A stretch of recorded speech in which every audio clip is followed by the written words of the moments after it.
We found out what Dillian Whyte wants, and we found out what Eddie Hearn is asking for. Yes, sir. We're gonna talk about it live in living color. Smash that like button, subscribe to the channel. It's your boy T that was blazing the sports. I am back at it like a crack at it, giving you boxing key girls that work.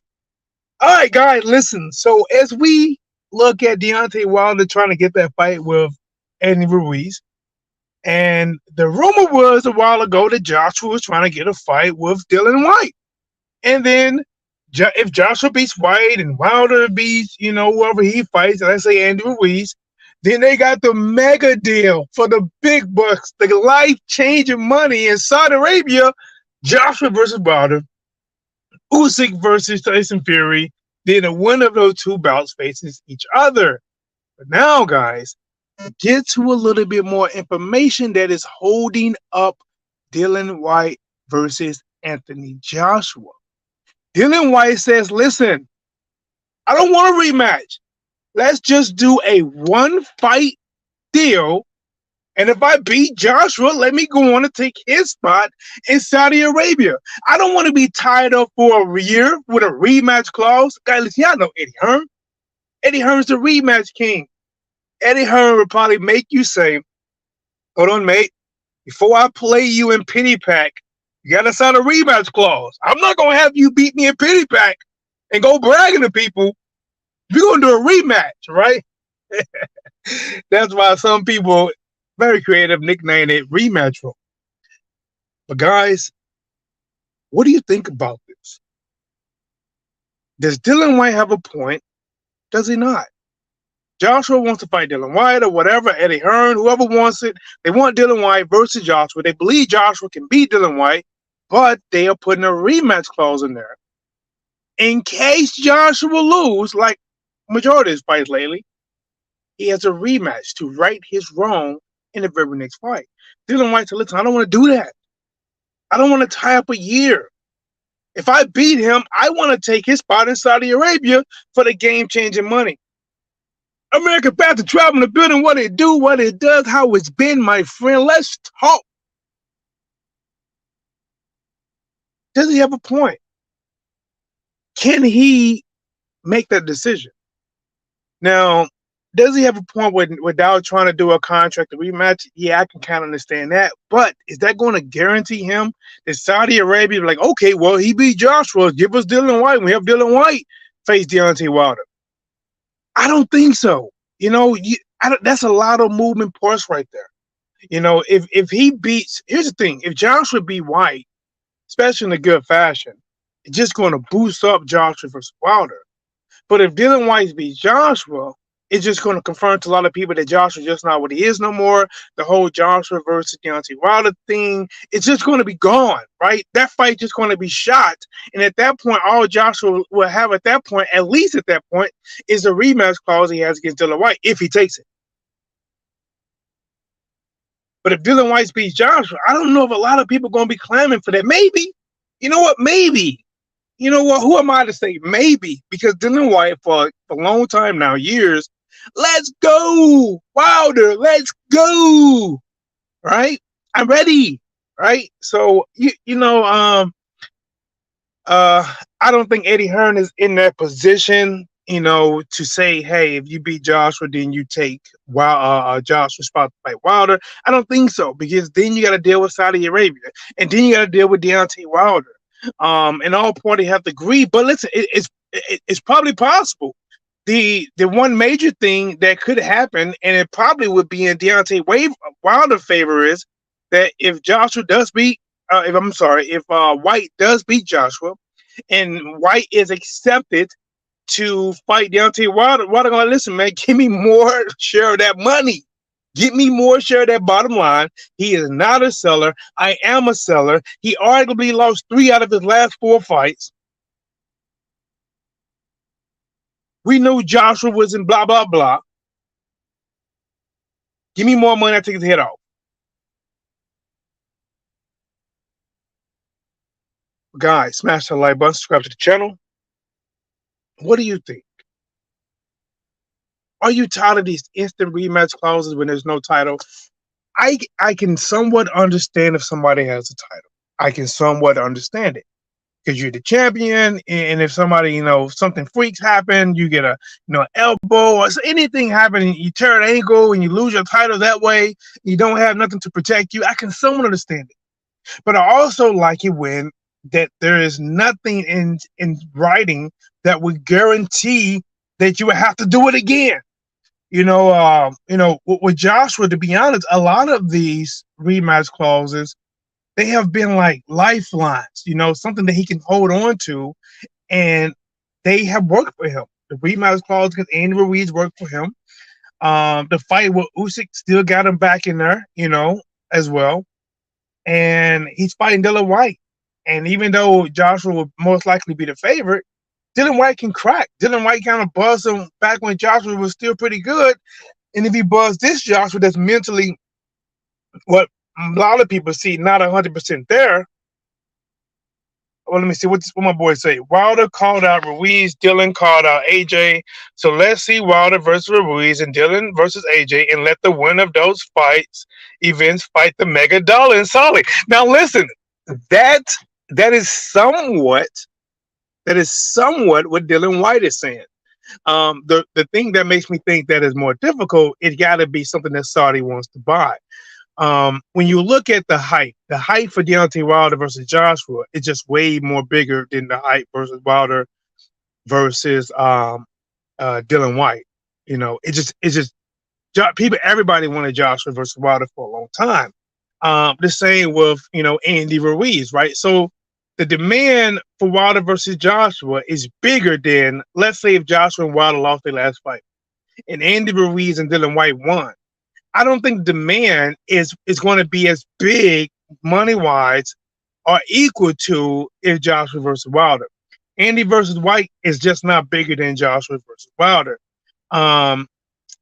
If they could paint a perfect picture, they would say Wilder looks good beating Ruiz, and Joshua looks good beating Andy, and they get the major fight. Remember, the 4th fight they're asking for. They didn't ask for anybody else, no alternates. They said, listen, Joshua, Wilder, Fury, Usyk. That's what they name. And then the winner of those fights fight each other for the crown. That's what they said. Now, when you start adding in these other people, it changes the original thing. So now if it's something they agree on, then fine. Listen, it's not my money. I don't care. I'm going to watch it either way. I'm going to call it either way. You already know I'm going to be live like Channel 5 giving you that hot news and you can't lose. The whole rematch thing is kind of played out with these guys that are in their later 30s now. Just let them fight. Like I said, I can understand that, man. Like sometimes, you want to know that there is nothing guaranteed. Like when Joshua fought Usyk and he lost the first time, he didn't really seem like he felt bad. Like, he was eating cookies or something. We got a rematch clause, so, we'll do it again. It's like if you have that in your mind, it can affect some people, even preparation for the first fight. It gives you a safety net. If some kind of way you lose it, that you can bank on a rematch. But if you have a feeling that there is nothing that's going to catch you, you got to go out there and fight with the dogs. You have to go out there and hustle and scrap. You have to fight like there's no tomorrow. Like this guy is literally trying to take everything from you, and you have to fight with everything to hold on to it. But sometimes these rematches be giving people a different light. So they see, even if they about to lose, like, well, at least I got this rematch, and it gives me one more shot at my titles. I can go back and prep for it. So, in some situations, I can understand it. In some situations, that I'm like, come on, man. Like, let's say, for instance, right? You have a fighter who fought every champion, right? And he collected all 4 major belts, right? He went the hardest road. And then he gets a mandatory that ain't really had a shot at anything. And and he gets his mandatory calls, at least have a shot at one of the belts, but all 4 gonna be in line.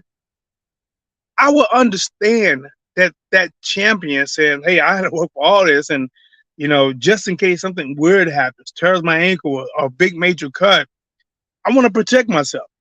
But but also if you have, like, let's say for another instance, you have a fighter that's fighter A, he has the WBC, fighter B has the WBA, and they both fighting.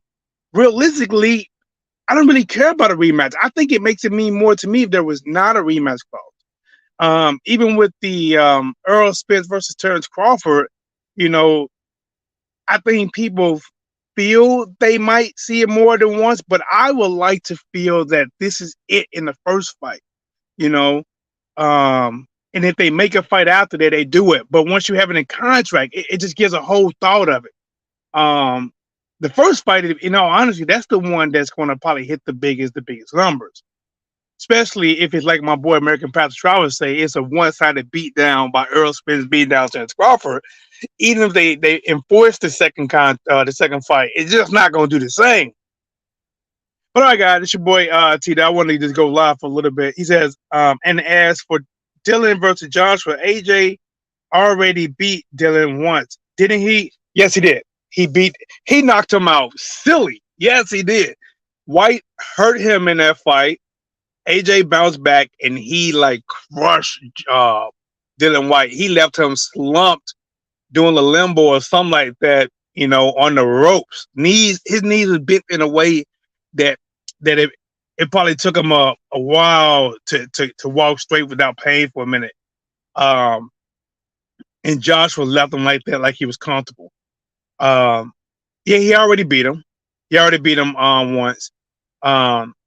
But in this case, it's not Whyte asking for the rematch. It's Eddie Hearn and Joshua asking for the rematch.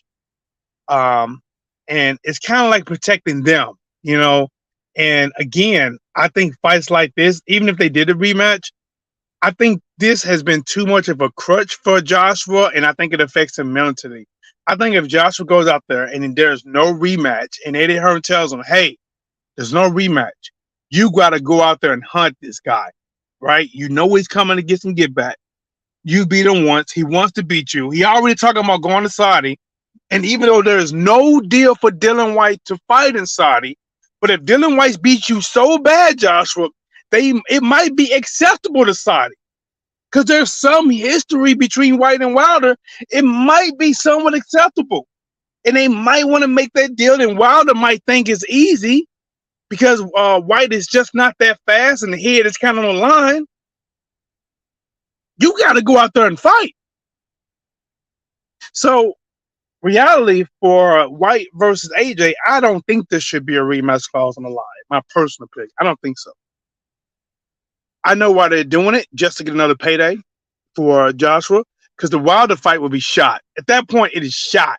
And think about what they're doing. If they are wanting to do a rematch versus Dillian Whyte, they are automatically saying that we want to make sure that Joshua nor Whyte would get a date in Saudi. They would have to look for somebody completely different or abandon the Wilder situation if we lose, because we're going to do an automatic rematch for Joshua. That way, if he fights and loses to Dillian Whyte now, we would just do our own event for the third fight, the grudge match between Whyte and Joshua in December, and we just won't be on that card. So I am with Dillian Whyte on that. Now, if he beats Joshua, is that going to guarantee him a payday in Saudi? Nope, it's not. It's not, because the fight versus Joshua versus Whyte could not even look that great.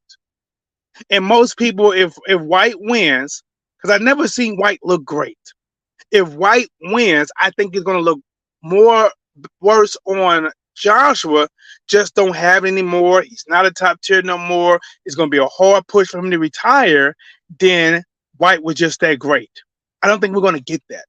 I think when people are watching this fight, they're really looking for Joshua to look good in good fashion to beat Whyte, so they can believe in him again to beat Wilder, than for Whyte to beat Joshua and look at Whyte as being great. It won't.